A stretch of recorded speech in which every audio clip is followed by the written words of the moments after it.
Hello दोस्तों। आज के इस वीडियो में हम देखेंगे डेटा स्ट्रक्चर्स का इंट्रोडक्शन।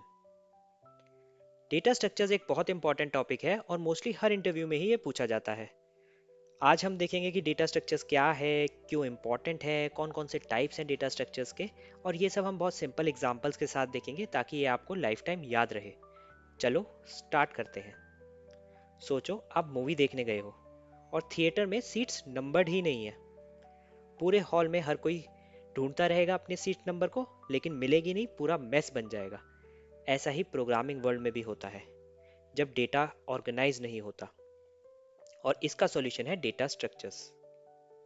सिंपल शब्दों में डेटा स्ट्रक्चर एक तरीका है डेटा को ऑर्गेनाइज, स्टोर और एफिशिएंटली एक्सेस करने का। अब यहाँ पे आप देख सकते हो कि हॉल की सीट्स पे हमने नंबर कर दिए हैं, नंबर लगा दिए हैं। अब सीट्स नंबर्ड हो गई हैं, तो इसको आप एफिशिएंटली एक्सेस कर सकते हो। हर किसी के पास टिकट है, टिकट के ऊपर सीट नंबर है, तो वो मेंबर अपने एलोकेटेड सीट पे जाके बैठ जाएगा। ऐसे ही एक और एग्जांपल लें। अगर डेटा या फिर डॉक्यूमेंट्स आपके ऐसे अरेंज हो मेस में, जैसे कि आप स्क्रीन पे देख रहे हो रैंडमली अरेंज्ड है, और इसमें से मैं आपको कहूँ कि मुझे एक प्रोजेक्ट एक ही फाइल चाहिए, तो आपके बहुत एफर्ट्स लगेंगे, बहुत टाइम लगेगा प्रोजेक्ट एक ही फाइल ढूंढने को। यही प्रोग्रामिंग की दुनिया में भी होता है। अगर डेटा रैंडमली पड़ा है तो सर्च करने में बहुत टाइम लगेगा, प्रोग्राम स्लो हो जाएगा और रिसोर्सेज वेस्ट हो जाएंगे। और अगर यही डॉक्यूमेंट्स ऑर्गेनाइज कर दिए जाए, अरेंज कर दिए जाए, और मैं आपको कहूँ कि मुझे प्रोजेक्ट एक ही फाइल चाहिए, तो आप मुझे बहुत फास्टली दे सकते हो। ऐसा ही डेटा स्ट्रक्चर्स करता है प्रोग्रामिंग वर्ल्ड में।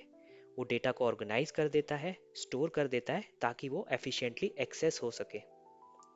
तो डेटा स्ट्रक्चर्स क्या प्रोवाइड कराता है? Speed plus efficiency. तो ये इतना इंपॉर्टेंट क्यों है? क्योंकि डेटा बहुत ह्यूज होता है। आप किसी एप्लीकेशन की बात करो, किसी वेबसाइट की बात करो, आप गूगल की बात करो, इंस्टाग्राम की बात करो, यूट्यूब की बात करो, इनको रोजमर्रा में बिलियंस ऑफ डेटा से डील करना पड़ता है। डेटा टेक्स्ट ही नहीं, image, video, different forms of data से इनको डील करना पड़ता है। अगर डेटा ऑर्गेनाइज ना हुआ तो आपकी क्वेरी रिजल्ट निकालने में दिन लगा देगी। इसलिए डेटा स्ट्रक्चर्स परफॉर्मेंस के लिए भी बैकबोन होता है।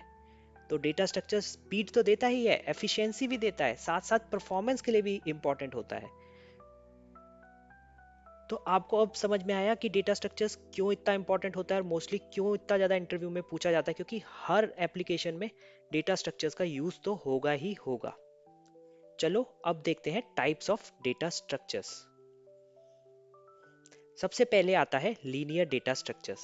इसमें डेटा एक सीक्वेंस में अरेंज होता है, वन आफ्टर द अदर। इसमें कौन कौन से डेटा स्ट्रक्चर आते हैं? पहला है अरे। अरे की जब भी बात करूं तो आपके माइंड में सिनेमा की सीट्स आ जानी चाहिए।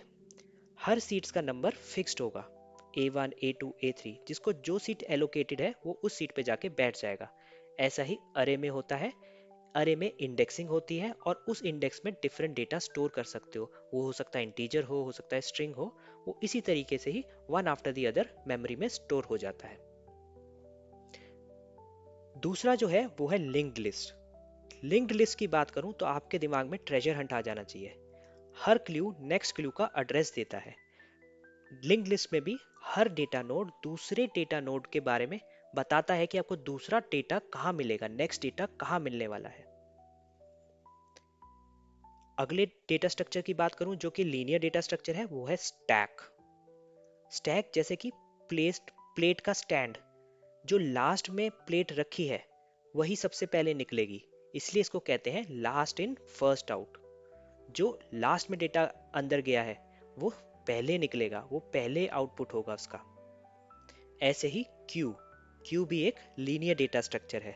जैसे कि एटीएम लाइन, जो पहले लाइन में आया है वही पहले कैश निकालेगा, that is first in first out. तो क्यू को फीफो भी बोल सकते हैं और स्टैक को लीफो बोलते हैं। अब बात करते हैं दूसरे टाइप के डेटा स्ट्रक्चर की, जो कि है नॉन लीनियर डेटा स्ट्रक्चर्स। इसमें डेटा सीक्वेंस में अरेंज नहीं होता है। इसमें डेटा ब्रांचिंग होती है और नोड्स इंटरकनेक्टेड होती है, डेटा नोड्स इंटरकनेक्टेड होंगी। इसमें कौन कौन से डेटा स्ट्रक्चर आते हैं? पहला है ट्री। जैसे कि लैपटॉप का फोल्डर स्ट्रक्चर, रूट फोल्डर के अंदर सब फोल्डर के अंदर और सब फोल्डर, ये पूरा ब्रांचेस बना देता है, बिल्कुल ट्री की तरह, रूट्स हुई, ब्रांचेस हुई, उस तरीके से इसमें डेटा को अरेंज किया जाता है। ग्राफ की बात करें तो वो भी एक नॉन लीनियर डेटा स्ट्रक्चर है। जैसे कि इंस्टाग्राम फ्रेंड नेटवर्क समझो, हर यूजर एक नोड है और फॉलो अनफॉलो कनेक्शन एजेस है, तो ये पूरा ग्राफ का स्ट्रक्चर बनाता है।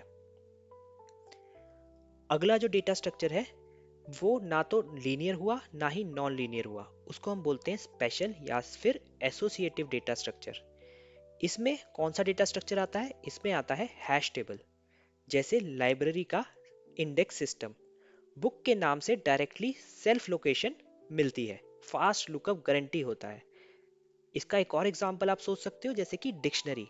डिक्शनरी में भी वर्ड्स अरेंज होते हैं, एक तरह का इंडेक्सिंग सिस्टम होता है अल्फाबेटिकली। रियल लाइफ एग्जांपल की बात करूं तो गूगल की तो मैंने बात करी ही थी अभी थोड़ी देर पहले। गूगल पे आप कुछ भी सर्च करते हो, वो आपको मिली सेकेंड्स में रिजल्ट दे देता है और डिफरेंट पेजेस भी देता है, आप डिफरेंट डिफरेंट पेज पे जाके रिजल्ट्स चेक भी कर सकते हो। तो ये सब किसकी वजह से हो रहा है? ये सब डेटा स्ट्रक्चर प्लस एल्गोरिथम की वजह से ही हो रहा है। अब आगे बात करते हैं डेटा स्ट्रक्चर कंपैरिजन की, बिटवीन पाइथन वर्सेस जावा वर्सेस सी प्लस प्लस। इसको मैंने एक टेबुलर फॉर्म में कन्वर्ट किया है। पहले मैंने कॉन्सेप्ट लिखा है, फिर उस कॉन्सेप्ट के रिलेटेड क्या डेटा स्ट्रक्चर पाइथन में सपोर्टेड है, क्या जावा में सपोर्टेड है, क्या सी प्लस प्लस में सपोर्टेड है। कॉन्सेप्ट सेम रहेगा पर नाम जो है डिफरेंट डिफरेंट रहेंगे। जैसे कि मैं बात करूं, अगर मैं कॉन्सेप्ट की बात करूं, डायनेमिक एरे क्या होते हैं?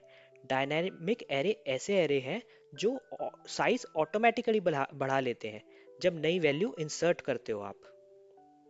तो उसमें पाइथन में लिस्ट कहलाते हैं वो, जावा में एरे लिस्ट और सी प्लस प्लस में वेक्टर। फिक्स साइज एरे, जिनका साइज फिक्स होता है, क्रिएट करते वक्त आपको साइज देना जरूरी होता है। लिंक्ड लिस्ट, जैसे कि ट्रेजर हंट का हमने एग्जांपल लिया था, डेटा नोड्स के थ्रू कनेक्टेड होते हैं, मेमोरी में ये स्कैटर्ड होते हैं। स्टैक, जैसे प्लेट्स का एग्जांपल लिया था, लास्ट इन फर्स्ट आउट, जो लास्ट में रखी हुई प्लेट ही पहले निकलेगी। फिर Q, first in first out, जैसे कि एटीएम लाइन। उसके बाद आता है हमारा प्रायोरिटी क्यू।